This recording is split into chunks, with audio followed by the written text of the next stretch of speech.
អ្វីទៅជាការឆបោកហិរញ្ញវត្ថុនៅតាមអនឡាញឬនៅតាមបណ្ដាញសង្គមថាតើការឆបោកទាំងនេះមានលក្ខណៈបែបណាខ្លះហើយធ្វើដោយម្ដេចទើបអាចគេចផុតពីការឆបោកទាំងនេះ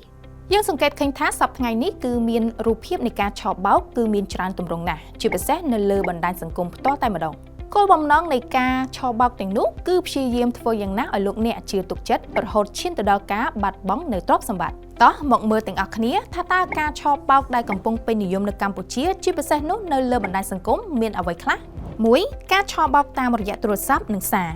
Scam call, scam SMS ការឆបោកនេះអាចនិយាយបានថាជាការឆបោកមួយដែលកំពុងពេញនិយមខ្លាំងស្ទើរតែគ្រប់គ្នាដែលបានជួបនៅស្ថានភាពបែបនេះហើយលក្ខណៈនៃការឆបោកនេះមានដូចជាការហៅទូរស័ព្ទមកពីលេខដែលមិនដែលស្គាល់ដោយប្រាប់ថាគឺជាបុគ្គលិកនៃស្ថាប័នណាមួយហើយប្រាប់អ្នកថាអ្នកបានឈ្នះរង្វាន់ពីក្រុមហ៊ុននោះដោយតម្រូវឲ្យលោកអ្នកផ្ទេរនៅថ្លៃសេវាសិនទើបអាចទទួលយករង្វាន់នោះបានឬមួយទៀតជនឆបោកប្រាប់អ្នកថាគាត់គឺជាសមាជិកគ្រួសារអ្នកដែលកំពុងតែមានគ្រោះថ្នាក់ចរាចរណ៍ហើយឲ្យអ្នកផ្ទេរប្រាក់ទៅគេ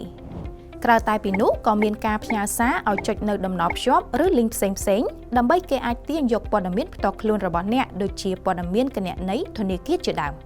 ការឆបោកតាមបណ្ដាញសង្គម Social Media Scam ការឆបោកនេះកំពុងតែវាលុកនិងមានច្រើនករណីផងដែរនៅតាមបណ្ដាញសង្គមនាពេលបច្ចុប្បន្ននេះ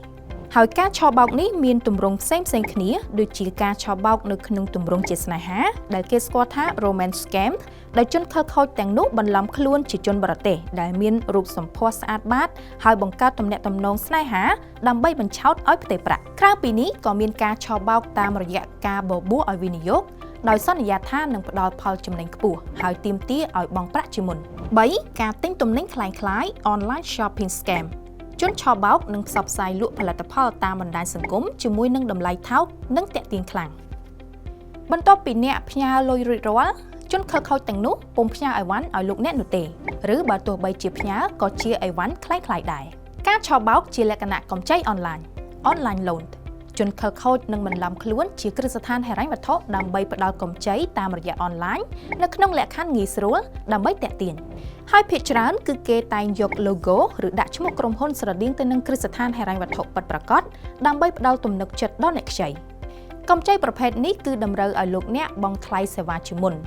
ហើយប្រាក់ដែលបានខ្ចីនោះគឺពុំគ្រប់ចំនួនឡើយដោយអាងថាជាថ្លៃសេវារដ្ឋបាលចំណែកឯអត្រាក៏ខ្ពស់ខ្លាំងផងដែរការបាត់ទៅនៅមានការឆបោកហិរញ្ញវត្ថុផ្សេងៗទៀតដែលកំពុងតែកើតមាននៅតាមបណ្ដាញសង្គមនានាដូចជាការបញ្ចុះបញ្ចូលធ្វើទីផ្សារតាមបណ្ដាញ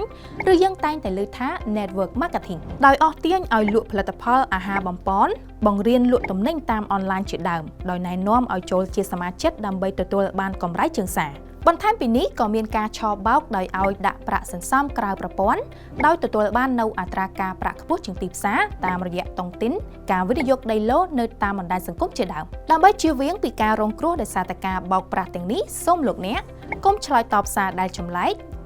កុំផ្ដល់លេខកូដសម្ងាត់របស់អ្នកឲ្យទៅនរណាម្នាក់កុំផ្ទេរប្រាក់ឲ្យនរណាម្នាក់ដែលអ្នកមិនទុកចិត្តកុំចុចទៅលើតំណភ្ជាប់ដែលគួរឲ្យសង្ស័យកុំជឿទៅលើរឿងដែលល្អហួសពីការពិតប្រឹក្សាយោបល់ជាមួយនឹងក្រុមគ្រួសារនិងមិត្តភ័ក្តិត្រូវតាក់ទងទៅគ្រឹះស្ថានហិរញ្ញវត្ថុដើម្បីផ្ទៀងផ្ទាត់ព័ត៌មានប្រសិនបើមាននរណាម្នាក់ទូរស័ព្ទមកអះអាងថាជាមន្ត្រីធនាគារប្រសិនបើអ្នកជួបប្រទះទៅនឹងល្បិចខិលខូចដូចដែលមានខាងលើ